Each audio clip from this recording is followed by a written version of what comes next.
الله الرحمن الرحيم. الحمد لله رب العالمين والعاقبة للمتقين والصلاة والسلام على سيد الأنبياء والمرسلين سيدنا وحبيبنا وحبيب رب العالمين محمد وعلى آله وأصحابه ومن هدى بهديه إلى يوم الدين. قال الله تبارك وتعالى في كتابه المجيد والفرقان الحميد: فأعوذ بالله من الشيطان الرجيم بسم الله الرحمن الرحيم. سنقرئك فلا تنسى إلا ما شاء الله إنه يعلم الجهر وما يخفى ونيسرك لليسرى. وقال تبارك وتعالى في مقام آخر: كتاب أنزلناه إليك مبارك ليدبروا آياته وليتذكر أولو الألباب. وقال النبي صلى الله عليه وسلم: من حفظ القرآن فقد استحفظ النبوة في جنبيه إلا أنه لا يوحى إليه، أو كما قال صلى الله عليه وسلم. برادران اسلام، سب سے پہلے ہم رب کریم کا شکر ادا کرتے ہیں کہ رب ذوالجلال نے ہم سب کو قرآن کریم کی نسبت پر یہاں پر جمع ہونے کی توفیق مرحمت فرمائی. قرآن کریم کی نسبت پر جمع ہونا یہ محض اللہ کے فضل اور اس کی توفیق سے ہوتا ہے. بہت سارے ایسے لوگ بھی ہوں گے جو ایسی مجلسوں میں آنے کو ترستے ہیں، مگر ان کے لیے مواقع اللہ کی طرف سے مہیا نہیں کیے جاتے. مگر اللہ کا فضل ہے کہ اللہ رب العزت نے مدرسہ خالد بن ولید کی برکت سے ہمارے لیے یہ موقع میسر فرمایا کہ آج ہم سب حفاظ قرآن اور قرآن کریم کے حافظ جنہوں نے اللہ کی کتاب کو اپنے سینے میں محفوظ کیا، ان کی تکریم اور ان کے اکرام کے لیے یہاں پر جمع ہوئے. قرآن کریم یہ اللہ کی مقدس کتاب ہے. قرآن کریم کو اللہ رب العزت نے انسانی معاشرے کے لیے دستور حیات بنا کر بھیجا. یہ قرآن رسول اللہ صلی اللہ علیہ وسلم کی ذات اقدس پر نازل ہوا، اور آپ صلی اللہ علیہ وسلم نے 23 سال میں اس قرآن کریم کو جو نجمن آپ پر حضرت جبریل علیہ السلام کے واسطے سے نازل ہوا، قرآن کریم نے جس کو بیان کیا: نزل به الروح الامین علی قلبک لتکون من المنذرین، کہ اسے روح الامین لے کر نازل ہوئے. حضرت جبریل علیہ السلام کو الروح اور الامین کہا جاتا ہے. کیوں؟ تو فرماتے ہیں جیسے انسان کے بدن میں روح کے بغیر کوئی حرکت نہیں ہو سکتی، اور انسان کا بدن کسی کام میں اور کسی مصرف میں نہیں آ سکتا، اسی طرح اگر انسان کی روح کو اللہ کا قرآن اور وحی نہ ملے تو روح ہونے کے باوجود بھی کسی کام میں نہیں آتی. تو اس لیے حضرت جبریل کو روح کا لقب دیا. کیوں؟ اس لیے کہ وہ انسان کی روح کی غذا لے کر نازل ہوتے تھے. انہیں الامین کہا گیا اس لیے کہ ان سے بڑا امانت دار کوئی نہیں ہو سکتا ہے. جیسا قرآن اللہ رب العزت نے انہیں لے کر بھیجا بغیر کسی کمی اور زیادتی کے، بہو پورا نبی کریم صلی اللہ علیہ وسلم تک وہ پہنچایا. اس لیے آپ صلی اللہ علیہ وسلم پر جس کتاب کا نزول ہوا اس میں کہا گیا: نزل به الروح الامین علی قلبک. اے محمد عربی صلی اللہ علیہ وسلم، آپ کے قلب اطہر پر اس کا نزول ہوا. لتکون من المنذرین، تاکہ آپ ان لوگوں میں سے ہو جائے جو شفقت کے ساتھ ڈرانے والے ہیں. قرآن کریم کا نزول یہ پوری انسانیت کے لیے، یہ صرف مسلمانوں کے لیے نہیں. قرآن کریم کا نزول ہدی للناس پوری انسانیت کی ہدایت کے لیے اس کا نزول ہوا، رحمت للعالمین پر ایسی کتاب کو نازل کیا گیا جو پوری انسانیت کو قیامت تک رہنمائی کرنے کے لیے ہے۔ قرآن کریم کی حفاظت کے لیے اللہ رب العزت نے یہ انتظام کیا کہ قرآن کریم کی حفاظت کی ذمہ داری خود لی، اِنَّا نَحْنُ نَزَّلْنَا الذِّكْرَ وَإِنَّا لَهُ لَحَافِظُونَ کہہ کر، اور اس کی عملی صورت اس طور پر کی کہ اللہ رب العزت نے اس امت کے نونہالوں پر اس کے یاد کرنے کو آسان کر دیا۔ اسی لیے علماء نے لکھا ہے کہ قرآن سے پہلے جتنی کتابیں نازل ہوئی ان کتابوں کے حافظ صرف وہ نبی ہوتے تھے جن پر وہ کتاب نازل ہوتی تھی، مگر قرآن کریم کی خصوصیت یہ ہے اور اس امت کی خصوصیت یہ ہے کہ اللہ رب العزت نے اس امت کے کچھ افراد کو منتخب کیا جو نبوت والی اس خدمت کو انجام دیتے۔ اسی لیے امام بیہقی نے ایک روایت کو بیان کیا جس میں امام حاکم نے بھی اپنی کتاب المستدرک میں اسے بیان کر کہا کہ اعلیٰ شرط صحیحین کہ صحیحین کی شرط کے مطابق یہ روایت صحیح ہے۔ اس میں انہوں نے صاف کہا کہ جس نے قرآن کریم کو یاد کیا گویا کہ اس نے اپنے سینے میں مقام نبوت کو محفوظ کر دیا۔ الا انہ لا یوحی الیہ، صرف اتنا فرق ہے کہ نبی پر وحی آتی ہے اور اس بندے پر جس نے قرآن کو حفظ کیا اس پر وحی نہیں آتی ہے، صرف یہ فرق ہے۔ کیوں؟ اس لیے کہ جس وحی کو نازل کیا گیا اس وحی کو اس نے اپنے سینے میں جگہ دے دی۔ تو یہ بڑی قسمت والوں کی بات ہے۔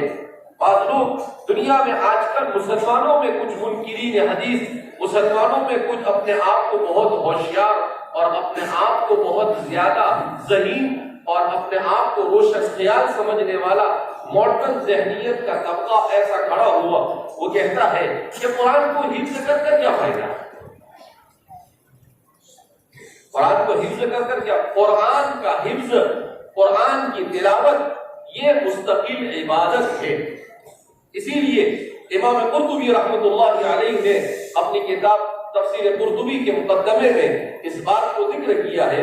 امام قرطبی قرآن کریم کی تعریف کرتے ہوئے فرماتے ہیں القرآن هو الكتاب المعجز أتى به محمد صلی اللہ علیہ وسلم المقروء بالألسنة المحفوظ في الصدور والمكتوب في المصاحف، کہ قرآن کریم وہ مقدس کتاب ہے جو معجزے کے طور پر رسول اللہ صلی اللہ علیہ وسلم پر نازل ہوئی اور جس کی تلاوت اس امت کا ہر فرد کرتا ہے، جس کو حفاظ کے سینوں میں محفوظ کیا گیا اور اس کی حفاظت کے لیے حضرت ابو بکر صدیق رضی اللہ تعالیٰ عنہ کے دور میں اسے مصحف کی شکل میں محفوظ کر لیا گیا۔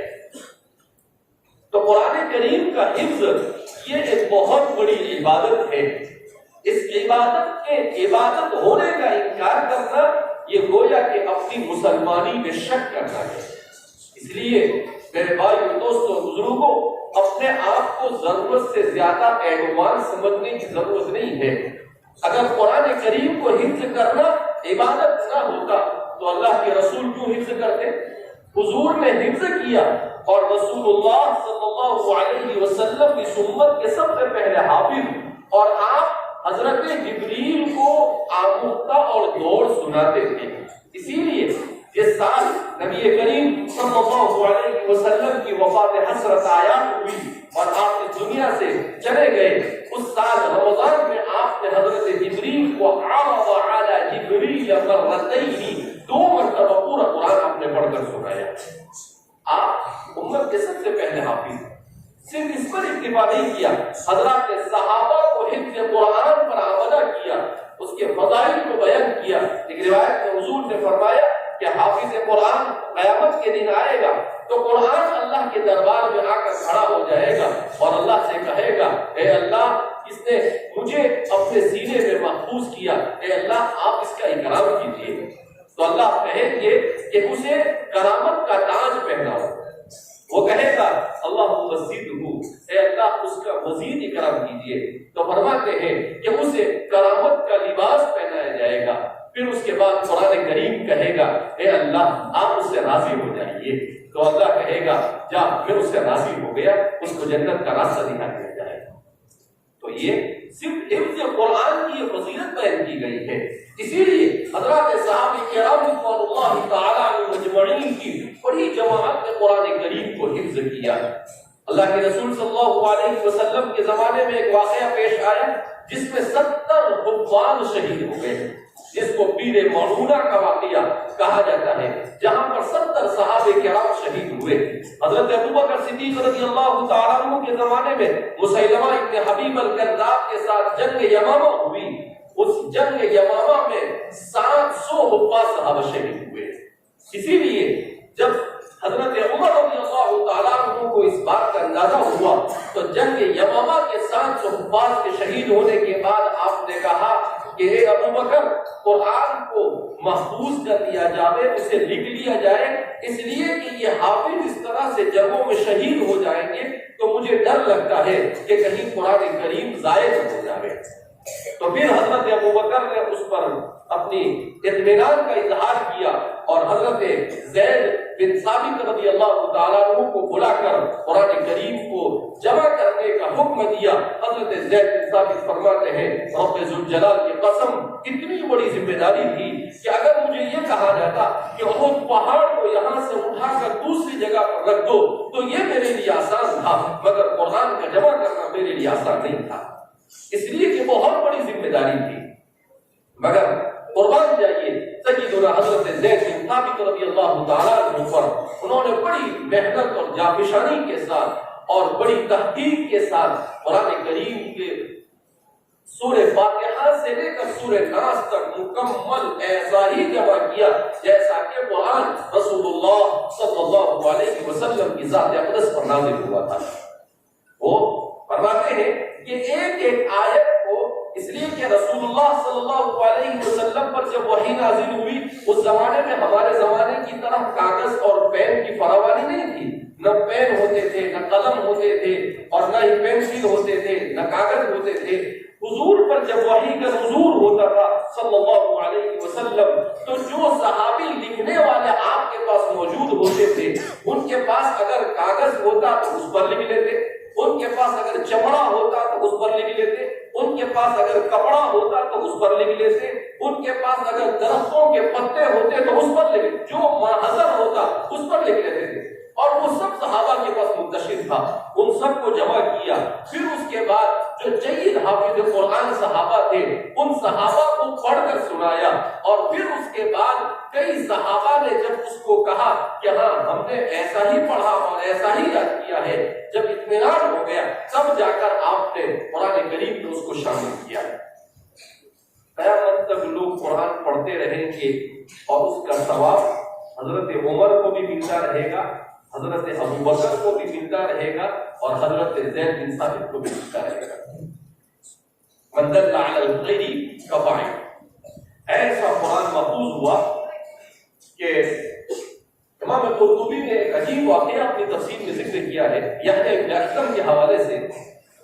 فرماتے ہیں کہ یحییٰ بن اکثر کہتے ہیں کنت فی حضرت ہارون الرشید، میں ہارون الرشید کے دربار میں بیٹھا ہوا تھا، فقہاء علماء اور بڑے بڑے اساتین علم وہاں پر بیٹھے ہوئے تھے اور مختلف علمی چیزوں پر گفتگو ہو رہی۔ فدخل شاب، ایک نوجوان داخل ہوا اور حسین و جمیل، اور وہ آیا اور بہترین عربی زبان میں گفتگو کرنے لگا، مگر ہارون الرشید بڑا ذہین و فطین بادشاہ تھا مسلمانوں کا، اس کی گفتگو سنی اور اس کے بعد وہ سمجھ گیا اور اس نے کہا لعلک یہودی، لگتا ہے تو مسلمان نہیں یہودی ہے۔ وہ کہتا ہے کہ ہاں میں یہودی ہوں۔ تو ہارون رشید اس کو کہتا ہے اتنی اچھی عربی بولتا ہے، تو سب کچھ جانتا ہے، اس کا مطلب یہ کہ تو اسلام کو سمجھتا ہے، اسلام قبول کر لے۔ تو اس نے کہا کہ میں اپنے آبا و اجداد کے دین کو چھوڑنا نہیں چاہتا۔ ہارون رشید نے اس پر کوئی زور زبردستی نہیں کی، ٹھیک ہے نہیں قبول کرنا ہے، لا اکراہ فی الدین، زبردستی کیوں کریں گے بھائی؟ ہم مجلس ختم ہو گئی۔ 1 سال کے بعد ہارون رشید کے دربار میں وہ نوجوان اٹھ آیا۔ اب اس کے چہرے پر داڑھی تھی، اس کے سر پر پگڑی تھی، اور بالکل ایک عالم اور فاضل کے انداز میں اور اساتذہ علم کے ساتھ بیٹھ کر بہترین انداز میں علمی گفتگو کرنے لگا۔ تو ہارون رشید کچھ دیر اس کو دیکھتا رہا، یحییٰ ابن اکثم فرماتے ہیں پھر اس کے بعد کہا لعلک انت تلک الشاب، گزشتہ سال والا ہی نوجوان نظر آ رہا ہے۔ اب میں نے کہا کہ مسلمان نہیں ہوا اور ابھی ایسا لگ رہا ہے تو نے اسلام قبول کر لیا۔ اس نے کہا ہاں میں اسلام قبول کر چکا ہوں۔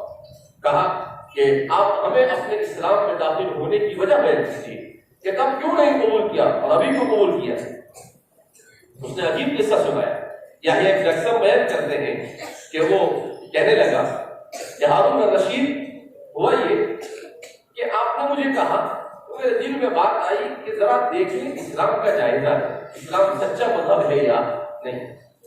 میں بہترین خط لکھنا چاہتا ہوں، میری رائٹنگ بہت اچھی ہے، میں رسم الخط بڑا اچھا ہے میرا، لہذا میں نے کیا کیا تورات کے 3-4 نسخے لکھے اور اس میں اپنی طرف سے کچھ آگے پیچھے کر دیا اور اس کو ان کے علماء میں جا کر دیا، ان کو کوئی فرق پڑا نہیں، لے لیا انہوں نے، اور ایسا بھی نہیں کہا کہ اس میں کچھ آگے پیچھے کیا ہے۔ انجیل کو بھی ایسا ہی کیا میں نے اور ان کے علماء کو جا کر دیا، انہوں نے بھی کوئی آبجیکشن اٹھایا نہیں۔ پھر اس کے بعد میں نے قرآن کریم کو لکھا، اس میں بھی میں نے اپنی طرف سے کچھ کم زیادہ کیا، اور وہ قرآن میں نے جا کر ایک کتب فروش کو، ایک کتب خانے والے کو جو قرآن اور کتابیں بیچتا تھا اس کو جا کر دیا۔ وہ یوں کر کے لیتا ہے اور کہتا ہے کہ بھائی کس نے لکھا یہ؟ تو میں نے کہا کسی نے بھی لکھا، تجھے کیا مطلب ہے، تو بیچ دے اس کو۔ کہا کہ نہیں، قرآن ایسے تھوڑی بیچے جاتے، اس زمانے کے کتب فروش بھی کیسے ہوتے تھے۔ اس نے کہا کہ پتا جب تک کہ یہ تحقیق نہیں ہوگی کس نے لکھا ہے وہاں تک میں نہیں لوں گا۔ اس نے کہا میں نے بھی کسی سے لیا ہے، آپ لے لو میرے پاس سے، پیسے دے دو مجھے۔ کہا نہیں، چلو بیٹھ جاؤ، میں دیکھتا ہوں یہ برابر ہے یا، اور کیا کہ اس کی بہت گردانی کرے گا۔ میں نے جہاں جہاں کم زیادہ کیا تو اس پر نشان لگا، کہا کہ پکڑ لے جا، یہ غلط ہے، اس میں غلطیاں ہیں، اس میں کم زیادہ کیا گیا ہے۔ میں 1 کے پاس گیا، 2 کے پاس گیا، کئی لوگوں کے پاس گیا، سب نے ریجیکٹ کر دیا مجھے۔ تو میرے دل نے مجھے گواہی دی کہ یہ کتاب ہی صحیح ہو سکتی ہے، اس لیے کہ اس میں ایک الف بھی آگے پیچھے کرو تو فوراً یہ لوگ پکڑ لیتے ہیں۔ یہود اور نصارہ کو ان کی کتابوں میں میرے پورے کے پورے صفحے کے صفحے آگے پیچھے کر دیے تو کوئی فرق پڑا نہیں ان کو، اور اس کتاب میں ایک لفظ بھی آگے پیچھے کیا تو اس کا اثر ہوا۔ یحییٰ ابن اکثم فرماتے ہیں کہ لوگ حیران ہو گئے۔ بہرحال اس کے بعد یحییٰ ابن اکثم فرماتے ہیں کہ پھر میں گیا مکہ مکرمہ، تو میری ملاقات سفیان بن عیینہ سے ہوئی۔ تو میں نے سفیان بن عیینہ کو ایک قصہ بیان کیا کہ میری حاضری میں ہارون الرشید کے دربار میں اس طرح کا واقعہ پیش آیا۔ تو سفیان بن عیینہ مسکرانے لگے اور کہنے لگے ہاں بالکل صحیح ہے، یہ تو اللہ کی کتاب ہے، تو معجزہ ہے، اور عجیب استدلال کے انہوں نے کہا کہ یہی تو فرق ہے قرآن اور قرآن کے علاوہ دیگر آسمانی کتابوں میں۔ اس کے بعد انہوں نے کہا دیکھو قرآن میں آیت ہے بِمَسْتُحْفِظُوا مِن کتاب اللہ وَكَانُوا عَلَيْهِ شُهَدَاءَ، کہ تورات اور انجیل کے ماننے والوں سے ان کی اپنی کتابوں کی حفاظت کی ذمہ داری اللہ نے ان کو دی کہ تم اپنی کتاب کی حفاظت کرو، مگر وہ اپنی کتاب کی حفاظت کر سکے نہیں۔ تو اللہ نے قرآن کے بارے میں کہا اِنَّا نَحْنُ نَزَّلْنَا الذِّكْرَ وَإِنَّا لَهُ لَحَافِظُونَ، کہ ہم نے قرآن کو نازل کیا ہے اور ہم ہی اس کی حفاظت کریں گے۔ جب اللہ نے کہہ دیا اِنَّا نَحْنُ نَزَّلْنَا الذِّكْرَ وَإِنَّا لَهُ لَحَافِظُونَ، تو کہا ہزاروں نہیں ایسے لاکھوں بھی کھڑے ہو جاوے تب بھی اللہ کی کتاب میں تحریف نہیں کی جا سکتی ہے۔ اسی لیے علماء نے لکھا ہے کہ قیامت سے پہلے اللہ رب العزت سینوں سے علم کو اٹھا لے گا، قیامت سے پہلے قرآن کریم کو اٹھا لیا جائے گا، مگر قیامت تک جن کے سینوں میں قرآن محفوظ ہوگا اسے نہیں اٹھایا جائے گا۔ یہ تو قیامت تک باقی رہے گا. کیوں کہ اللہ نے وعدہ کیا اِنَّا نَحْنُ نَزَّلْنَا الذِّكْرَ وَإِنَّا لَهُ لَحَافِظُونَ. تو میرے بھائیو دوستو بزرگوں، یہ ہے وہ مقدس کتاب جس کتاب کی حفاظت کے لیے ڈاکٹر حمید اللہ صاحب، ڈاکٹر محمود احمد غازی، انہوں نے قرآن کریم محاضرات قرآن میں عجیب ایک بات لکھی ہے. اس میں انہوں نے لکھا ہے کہ اللہ نے قرآن کے الفاظ کو محفوظ رکھنے کے لیے حافظوں کی جماعت کو کھڑا کیا. اللہ نے قرآن کریم کے رسم الخط کو محفوظ رکھنے کے لیے قراء اور رسم الخط اچھے کاتبوں کی جماعت کو کھڑا کیا. اللہ نے قرآن کریم کے تلفظ کو کہ وہ صحیح مخرج کے ساتھ پڑھا جائے اس کے لیے قاریوں کی جماعت کو اللہ رب العزت نے کھڑا کر دیا. قرآن کریم کے معانی کو صحیح معنی میں امت کو سمجھانے کے لیے اللہ نے مفسرین کو کھڑا کر دیا. قرآن کی عمل صورت کو محفوظ رکھنے کے لیے اللہ رب العزت نے محدثین کو کھڑا کیا. کیونکہ قرآن کریم میں اللہ رب العزت نے ارشاد فرمایا ان علینا جمعه وقرآنه فاذا قرأناه فاتبع قرآنه ثم ان علینا بیانه. اے محمد عربی صلی اللہ علیہ وسلم، جب قرآن پڑھا جائے آپ بہت فکر مت کرو. اللہ کے رسول صلی اللہ علیہ وسلم کو ڈر لگتا تھا کہ وہی نازل ہو رہی ہے، وہی نازل ہونا کہیں بند نہ ہو جاوے، تو حضور جلدی جلدی قرآن پڑھنے کی کوشش کرتے تھے.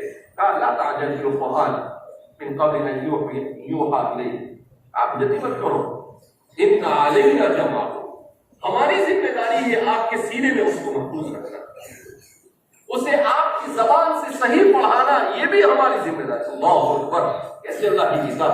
اللہ خود کہتا ہے اپنے نبی کو ان علینا، ہمارے اوپر فرض کیا ہے ہم نے کہ ہم اس کو آپ کے سینے میں محفوظ کریں گے. ان علینا جمعه وقرآنہ، اور اس کو آپ کی زبان سے صحیح ادا کروانا یہ بھی ہماری ذمہ داری ہے. فَإِذَا قَرَأْنَاهُ فَاتَّبِعْ قُرْآنَهُ، لہذا جب ہم قرآن کو پڑھیں تو آپ ہمارے پیچھے پیچھے پڑھیے، آپ آگے جانے کی کوشش مت کیجیے، پاس پڑھنے کی کوشش مت کیجیے.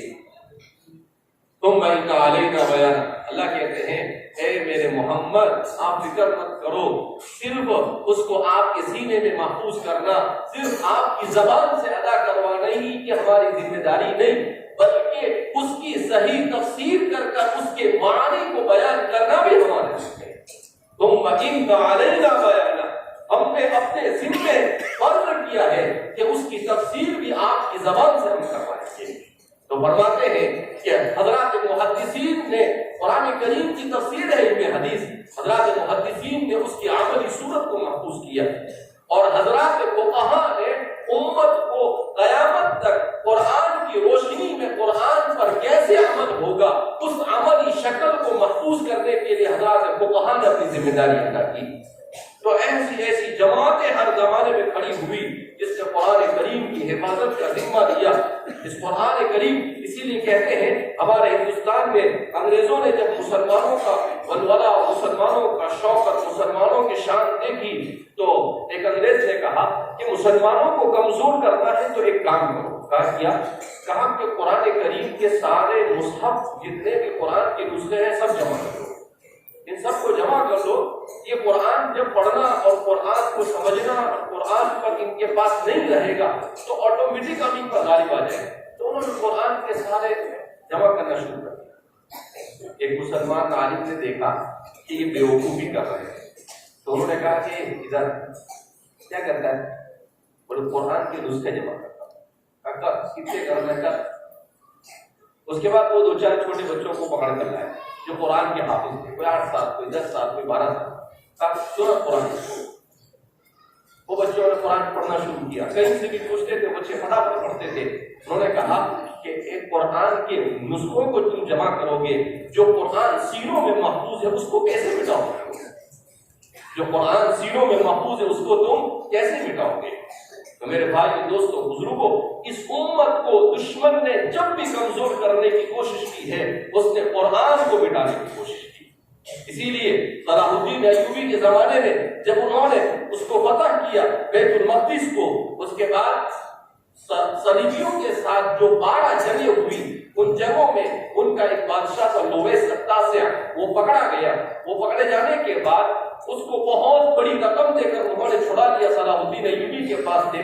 جب وہ واپس گیا تو واپس جانے کے بعد اس نے کہا کہ مسلمانوں کو تلوار سے شکست نہیں دی جا سکتی ہے، طاقت سے نہیں شکست دی جاتی ہے۔ کہا کیوں؟ کہا جو قوم مرنے کو کامیابی سمجھے اس قوم کو کیسے مارو گے؟ جو قوم مرنے کو کامیابی سمجھے ان کو تو تیر لگتا ہے تو وہ کہتی ہے فزت ورب الکعبہ، رب کعبہ کی قسم میں کامیاب ہو گیا۔ یہ تو ان کو کوئی فرق پڑتا نہیں ہے، جان تو اللہ کے راستے میں خوشی خوشی دیتے ہیں یہ۔ تو کہا کیا کیا جائے؟ کہا اگر ہم مسلمانوں پر تسلط حاصل کرنا چاہتے ہیں تو ہمیں دو کام کرنے ہیں۔ ایک تو یہ کہ اس امت کو قرآن کی تعلیمات سے دور کر دو، اور دوسرا اس امت کے دلوں سے رسول اللہ کی محبت کو سنتوں سے دور کر دو۔ کہا یہ دو کام کرو، یہ خود بخود ہم اس امت پر۔ اس دن سے انہوں نے ایسی محنتیں شروع کی کہ 300 سال کی محنت کے بعد آج وہ کامیاب ہوئے۔ 100% کامیاب نہیں ہوئے مگر کچھ نہ کچھ ضرور کامیاب ہوئے امت کو قرآن اور سنت رسول سے دور کرنے میں۔ اب ہماری ذمہ داری ہے کہ آئندہ ہم مزید ان کو ناکامی کا منہ کیسے دکھائیں۔ حضرت مولانا علی میاں ندوی کی بات کہہ کر اپنی بات کو میں ختم کروں گا۔ حضرت مولانا علی میاں ندوی نے اپنی کتاب تکبیر مسلسل میں آپ کے خطبات کو جمع کیا گیا ہے۔ تکبیر مسلسل میں ایک فکر انگیز جملہ کہا، اور فکر انگیز آپ نے پیراگراف میں نے پڑھا آپ کا تکبیر مسلسل میں آپ نے لکھا ہے کہ اے مسلمانوں کان کھول کر سن لو، اگر تم نے اپنی نسل کو قرآن نہیں پڑھایا، اگر تم نے اپنے بچوں کی اسلامی اور ایمانی تربیت کی فکر نہیں کی، اگر تم نے اپنے بچوں کے دین کی حفاظت کی کوئی سیریس اس کو نہیں لیا، کہا خدا پاک کی قسم کل قیامت کے دن تمہیں اللہ کو جواب دینا پڑے گا، اور تم اللہ کے سامنے کیا منہ لے کر حاضر ہو۔ آپ نے لکھا ہے کہ اگر تم قرآن کی اور اللہ کے دین کی حفاظت کی ذمہ داری نہیں لیتے ہو تو تم مسلمان کہے جانے کے قابل تو بہت دور کی بات ہے، میرے نزدیک تم انسان کہے جانے کے قابل نہیں۔ کیا کہے جانے کے قابل نہیں ہو؟ انسان کہے جانے کے قابل نہیں کہ ایسا مقدس دین، ایسی مقدس کتاب، ایسا مقدس رسول مجھے اور آپ کو عطا کیا، اور ہم ہیں کہ لاپرواہی کے ساتھ زندگی گزار رہے ہیں۔ اس لیے میرے بھائی اور دوستوں بزرگوں، ضرورت اس بات کی ہے کہ ہم دین سے وابستہ ہو، ہم قرآن سے وابستہ ہو، ہم قرآن کی تلاوت کریں، قرآن کو سمجھیں۔ ہماری مسجدوں میں قرآن کریم کی تفسیر کے دروس ہونے چاہیے، ہمارے گھروں میں قرآن کریم کے سمجھنے سمجھانے کا رواج عام ہونا چاہیے، ہمارے گھروں میں قرآن کو صحیح پڑھنے کا رواج ہونا چاہیے کہ اگر ہمیں قرآن پڑھنا نہیں آتا ہے، 60 70 80 سال کی عمر ہو جاتی ہے، قرآن پڑھنا نہیں آتا ہے، اور بڑی جرأت کے ساتھ کہتے ہیں قرآن پڑھنا نہیں آتا ہے، تو 60 70 سال تک کیا ایسا کیسا مسلمان تھا کہ قرآن پڑھنا نہیں سیکھا؟ ہمارے علماء نے لکھا ہے کہ جس شخص کو اتنا وقت ملے کہ وہ قرآن کریم کو سمجھ سکتا ہے، پڑھنا تو ہر ایک پر فرض ہے ہی، ما تجوز به الصلاۃ، قرآن کریم کا حفظ کرنا امت کے ہر فرد پر فرض ہے، اور ہر زمانے میں کچھ لوگوں کا قرآن کریم کو مکمل یاد کرنا یہ فرض کفایہ ہے، مگر علماء نے لکھا ہے کہ امت کے ہر فرد پر اگر اس کے پاس وقت ہے تو قرآن کریم کا سمجھنا بھی اس پر واجب ہے۔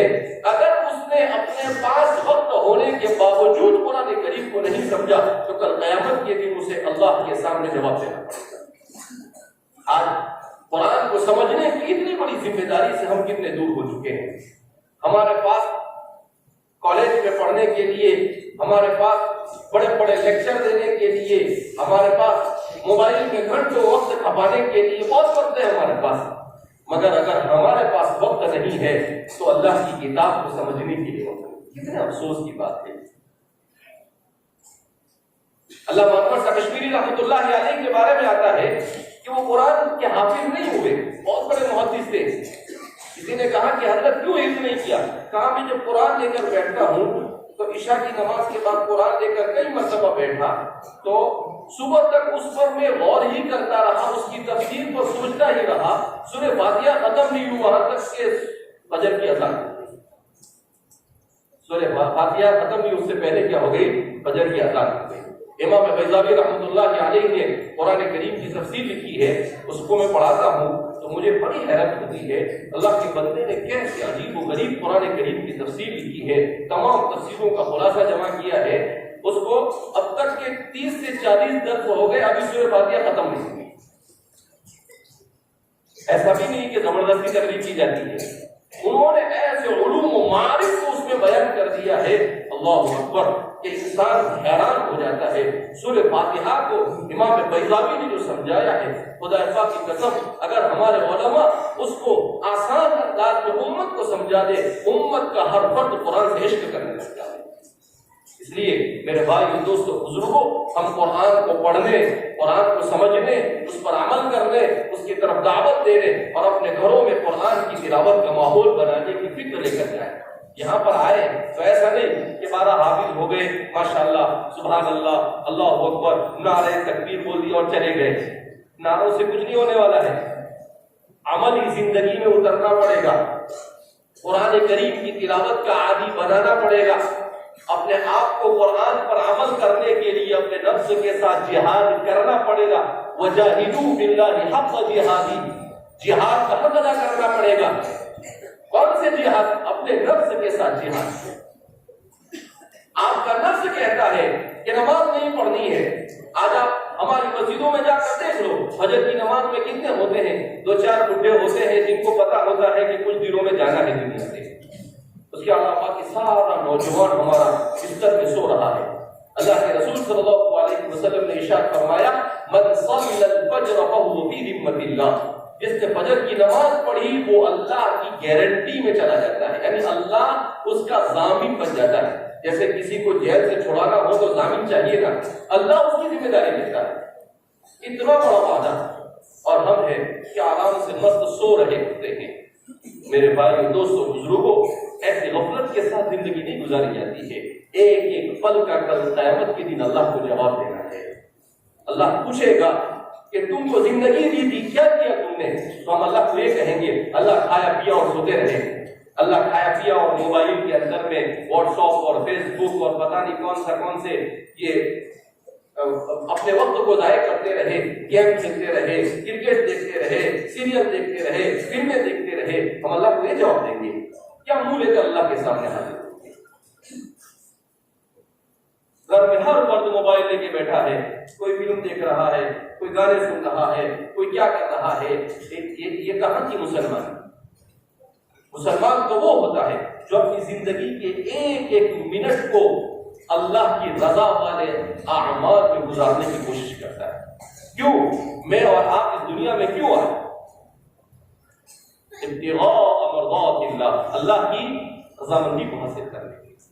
میرے اور آپ کے آنے کا مقصد کھا پی کر مسکنڈا ہونا نہیں ہے، میرے اور آپ کے آنے کا مقصد پاؤڈر لگا کر اپنے آپ کو خوبصورت بنانا نہیں ہے، میرے اور آپ کی دنیا میں آنے کا مقصد اچھے اچھے کپڑے اور شوٹ بوٹ کے اندر میں گھومنا نہیں ہے، میرے اور آپ کے آنے کا مقصد منصب اور عہدہ نہیں ہے، میرے اور آپ کے آنے کا مقصد یہ ہے کہ ہم خالق اور مالک کو راضی کریں۔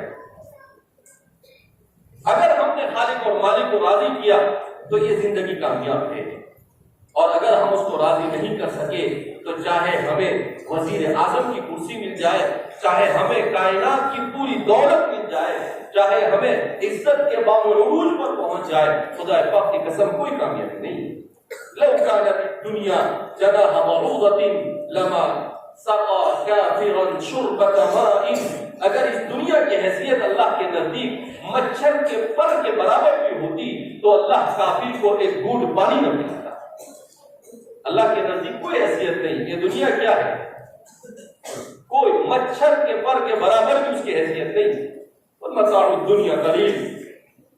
اس لیے میرے بھائی دوستو بزرگوں، اپنی آخرت کو سوچو، اپنی آخرت۔ آج مسلمان دنیا میں صرف اس کو ایک ہی پڑی ہے، میرا بڑا گھر بن جائے، میرے پاس پیسے ہو جائے، میرا نام ہو جائے، میرے پاس اچھا ایپل کا موبائل آ جائے، سیمسنگ کا موبائل آ جائے۔ یہ کوئی تمنائیں اور آرزویں ہیں؟ یہ رذیل تمنائیں، کچھ ہونے والا نہیں ان چیزوں سے، یہ سب ہلاکت کے راستے ہیں، یہ شیطنت کے راستے ہیں، یہ دجالیت کے راستے ہیں۔ ان راستوں کو چھوڑ چل کر اپنے آپ کو، اپنی نسلوں کو ہم تباہی کی طرف لے جا رہے ہیں، دنیا میں بھی تباہی اور آخرت میں بھی تباہی۔ کیوں؟ اس لیے کہ دنیا میں بھی عزت نہیں ملے گی۔ سیدنا حضرت عمر فاروق رضی اللہ تعالیٰ عنہ فرماتے ہیں اعزنا اللہ بالاسلام، اللہ نے اسلام کی برکت سے ہم مسلمانوں کو عزت عطا فرمائی ہے۔ لو ابتغینا العزة بغیر الاسلام لأذلنا اللہ، اگر اسلام کو چھوڑ کر کسی اور راستے سے ہم نے عزت تلاش کرنے کی کوشش کی، اللہ ہمیں ذلیل و خوار کر چھوڑے گا۔ ہم یہ سمجھتے ہیں کہ ہم ہیرو کی طرح اپنے بال رکھیں گے، اپنے چہروں پر سے اللہ کے رسول کی سنتوں کو ختم کر دیں گے، ہم فیشنیبل زندگی گزاریں گے تو کامیاب ہو جائیں گے۔ یہ کہاں کی کامیابی ہے؟ مومن ایسی چیزوں کو کامیابی نہیں تصور کرتا ہے۔ مومن کی کامیابی یہ ہے کہ اس کا خالق اور مالک اس بات سے راضی ہوتا ہے، رب ذوالجلال اس بات پر اپنی رضامندی کو اظہار، اور وہ ساری تفصیلات قرآن کریم میں موجود ہے۔ تبیان لکل شیء، ہر چیز کو اللہ کی کتاب میں بیان کر دیا ہے۔ اللہ کے رسول نے فرمایا ترکتکم علی محجۃ بیضاء لیلھا ونہارھا سواء، میں تمہیں راہ روشن پر چھوڑ کر جا رہا ہوں۔ کوئی چیز ایسی نہیں جو اللہ کے رسول نے مجھے اور آپ کو بیان نہ کی ہو جس کی ہمیں قیامت تک ضرورت پڑ سکتی ہے۔ ہر چیز میں الحلال بین والحرام بین، حلال کیا ہے وہ بھی بیان کر دیا، حرام کیا ہے وہ بھی بیان کر دیا، مگر امت کو کہاں پڑی ہے حلال اور حرام کی جاننے کی؟ اس کو تو ایک ہی پڑی ہے کہ میرا جیب کیسے بھر جائے اور میرا پیٹ کیسے بھر جائے، چاہے حرام طریقے سے آئے مجھے اس سے کیا فرق پڑتا ہے۔ امام ابن نجیم نے الاشباح والنظائر میں لکھا ہے کہ اگر کوئی ایک دانب یعنی ایک پیسہ حرام کا کھاتا ہے تو 40 قیامت کے دن اسے اپنے 40 سال کی جماعت کے ساتھ پڑھی ہوئی مقبول نماز اس کے بدلے میں جس کا اس نے کھایا اس کو دینا پڑے گا۔ آج ہم وراثت میں اپنے بھائیوں اور بہنوں کے زمینے کو بولتے ہیں۔ اللہ کے رسول صلی اللہ علیہ وسلم نے فرمایا اگر کسی نے کسی کی ایک بارش زمین جو ہوگی قیامت کے دن 7 زمین کا توپ پہنا کر اس کے گلے میں ڈالا جائے گا اور کہا جائے گا لے اب اس کو لے کر چل۔ آسان نہیں ہے، قیامت کا حساب بہت خطرناک ہے۔ ہم یہ سمجھتے ہیں کیا ہوگا، اللہ غفور الرحیم ہے چھوڑ دے گا اللہ، نہیں۔ حقوق العباد قرآن کریم ومن يعمل مثقال ذرة خيرا يره ومن يعمل مثقال ذرة شرا يره، ذرہ چیز کا اللہ رب العزت حساب لینے والا ہے۔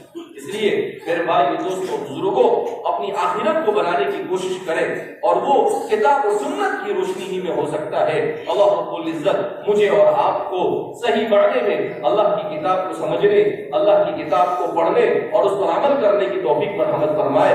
اللہ رب العزت پوری امت کو اللہ کی کتاب کی طرف رجوع کرنے کی توفیق مرحمت فرمائے۔